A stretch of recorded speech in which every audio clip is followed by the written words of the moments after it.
ચાલો good morning students. એક સમ આપણે ગણવાનો શરૂ કરીએ છીએ અત્યારે કમ્પેરેટિવ સ્ટેટમેન્ટનો. એની રકમ છે એ અત્યારે તમને દેખાડી રહ્યો છે. Following information is provided for profit and loss account by the company. You are required to prepare comparative profit and loss account. જો નાની એવી 2-3 વસ્તુઓ તમને આપેલી છે.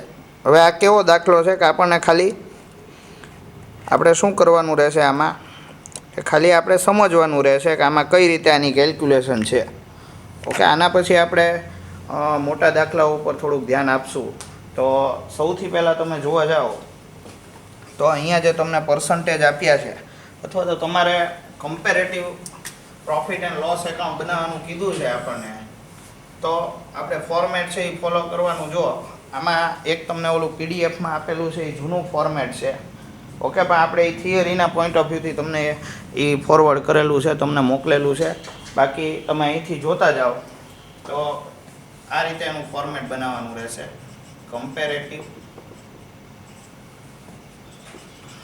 Profit and loss account. Okay, આ રીતના તમારે હેડિંગ આપી દેવાનું. પછી તમારે લખવાનું પર્ટિક્યુલર્સ.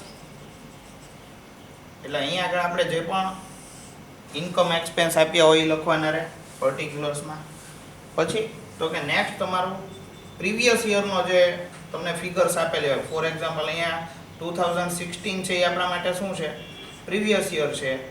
કરંટ યર છે એ 2017 છે. એટલે સૌથી પહેલાં અહીંયા આગળ પ્રીવિયસ યર્સ છે એ તમારે ધ્યાનમાં લેવાના અને કરંટ યર છે અહીંયા ધ્યાનમાં લેવાનું.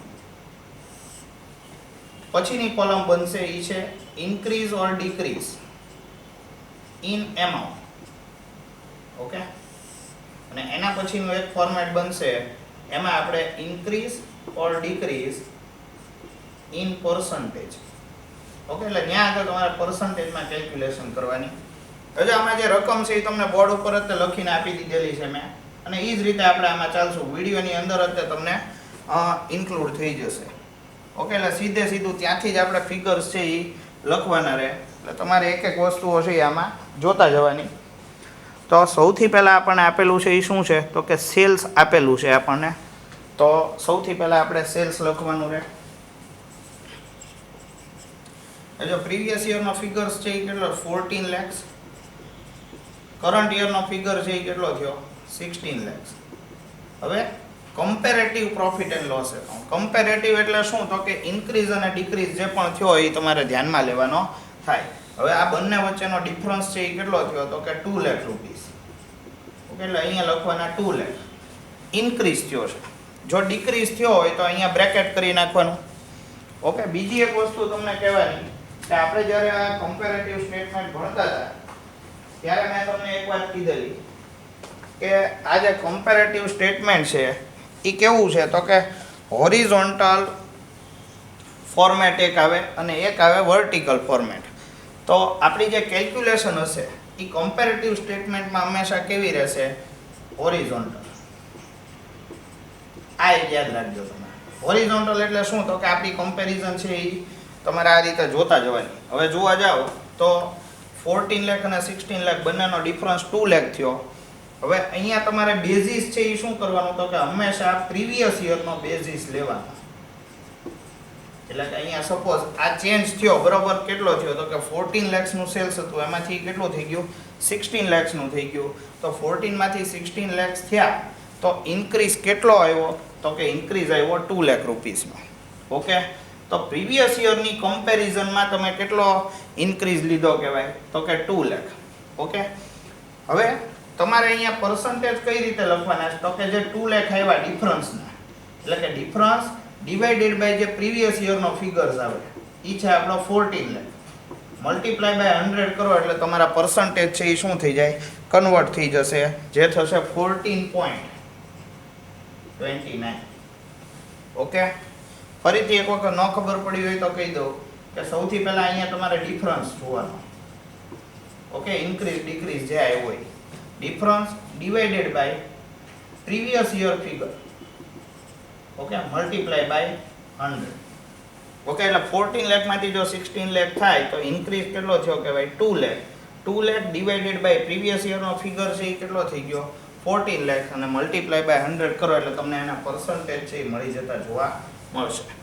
પછી તો કે આગળ આપણી પાસે જે આવશે એ શું આવશે તો કે અધર એક્સપેન્સીસ.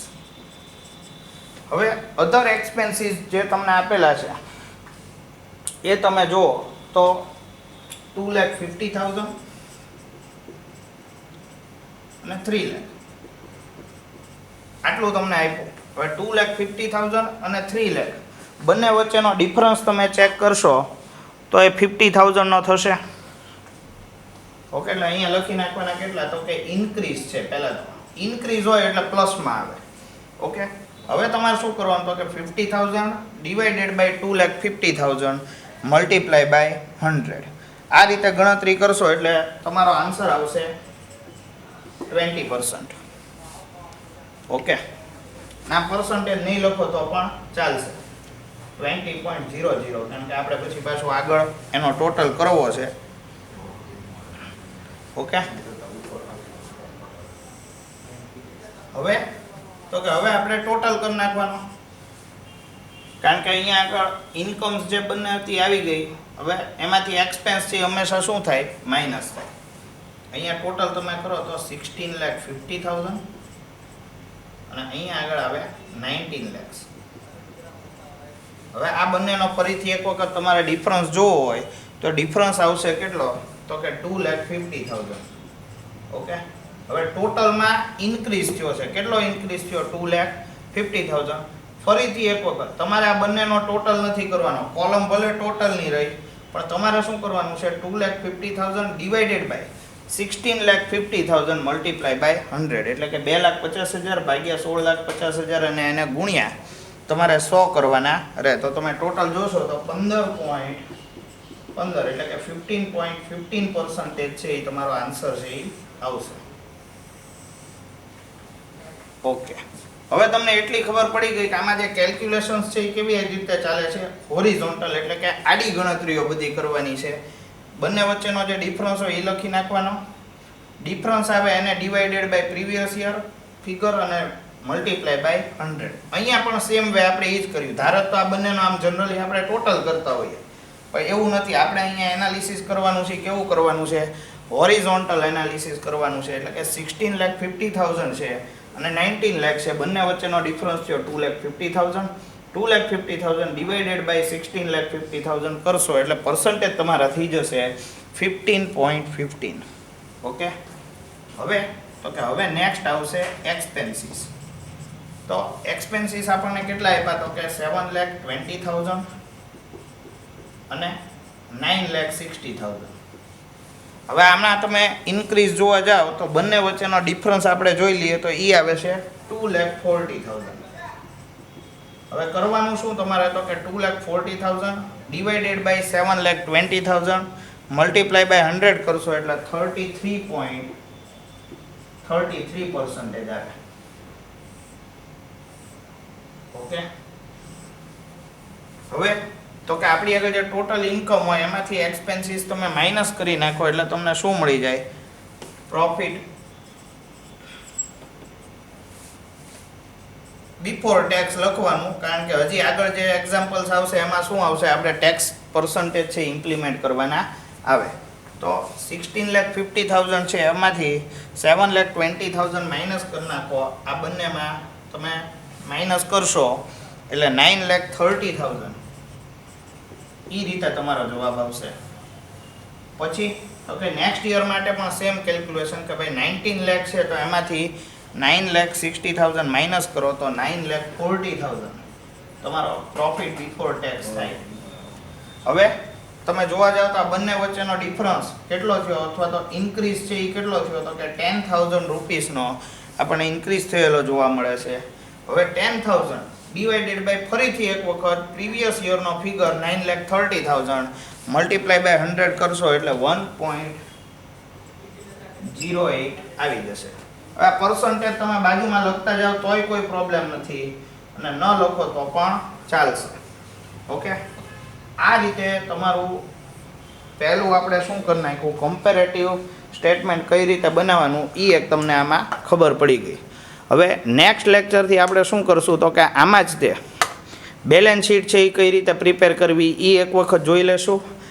અને એક મોટો દાખલો એવો હોય તો આપણે પ્રોફિટ એન્ડ લોસ એકાઉન્ટનો પણ ગણી નાખશું, એટલે થોડુંક શું છે કે તમને આઈડિયા આવી જાય. ઓકે. અને એના પછી આપણે કમ્પેરેટિવ સ્ટેટમેન્ટ પતે પછી આપણે કોમન સાઇઝના સમ્સ છે એ ગણવાના થાય. અને કોમન સાઇઝના આપણે 1-2 સમ્સ છે એ જોઈ લઈએ, કારણ કે આમાં તમને બીજું કાંઈ નથી કરવાનું, તમને અમુક કન્સેપ્ટનું સહેજ ગાઈડન્સ આપવાનું છે. બાકી ગણતરીના નામ ઉપર બહુ જ ઇઝી ચેપ્ટર છે. આમાં તમારે બીજું કાંઈ કરવાનું રહેતું નથી. માત્ર તમારા ફિગર્સ છે એ પરફેક્ટ તમે લખી શકો એક્ઝામમાં, એ એક ધ્યાન રાખવાનું, તો તમારે લગભગ કોઈ વાંધો આવે એવું આમાં છે નહીં. ઓકે, સારું. તો અત્યારે આપણે આમાં આટલું રાખીએ છીએ. એક વખત જોઈ લઈએ, કદાચ તમને જોવામાં તકલીફ થાય તો એક વખત ઝૂમ કરીને એક વખત જોઈ લઈએ. જો આ તમને આ રકમનો તમને પોર્શન અને નીચે એનો જવાબ છે એ લખી નાખ્યો. ઓકે, સારું. તો અત્યારે ચાલો આટલું રાખીએ છીએ.